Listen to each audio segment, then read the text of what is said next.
Эйфель мұнарасына жетемін дегенше қызықтың бәрі бітіп қалды. Үлгермей қалдым. Ештеңе етпейді, онымен кейін сұхбаттасасың. Дұрыс айтасың. Келесі мақсат Леди Багпен ерекше сұхбат. О, керемет. Көрде тұр. Бетперде киген Леди Багтың шынайы келбетін ашпай қоймаймын. Иә, ендеше сәттілік. Менің көңілімді қалдырдың, Адриан. Мектепке өзің қараш.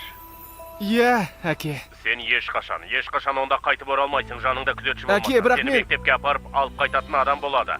Натали сабақ кестесін өзгертуді ұсынды. Қытай тілін оқып, музыканы, семсерлесуді және суретке түсуді әрі қарай да жалғастыра бересің. Рахмет, Натали. Рахмет, әке.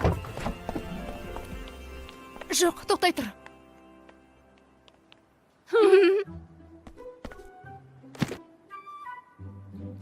Адасып қалған сияқтысыңдар.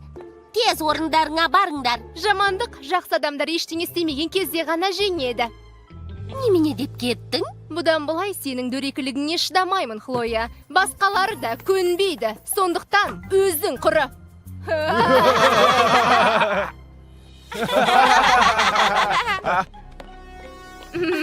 Жарайсың.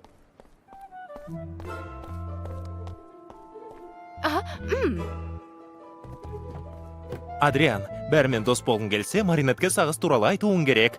Сонда қалай айтуым керек? Шынайы болуың керек деп ойлай.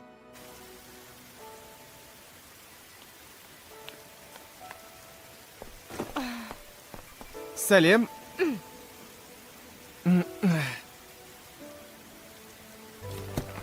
Айтайын дегенім, мен орындықтағы сағызды алып тастағым келді. Шын айтам. Бұрын мектепке барып көрмегенмін. Достарым да жоқ. Мектеп мен үшін бейтаныс әлем.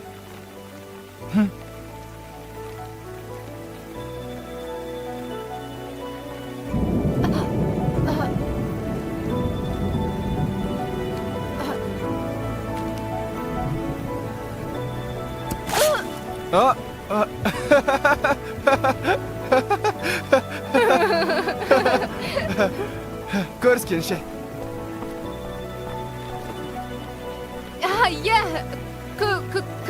көріскенше. Неменеге тұтығып қалдым? Иә, неге екенін мен білетін сияқтымын. Оқу жылының алғашқы күнінде бірден ғашық болып қалдың ба? Не деп кеттің, біз жай доспыз. Бәлкім...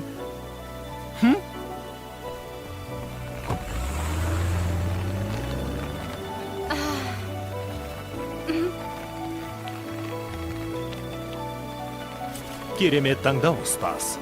Олар бір-бір үшін жаратылған жандар.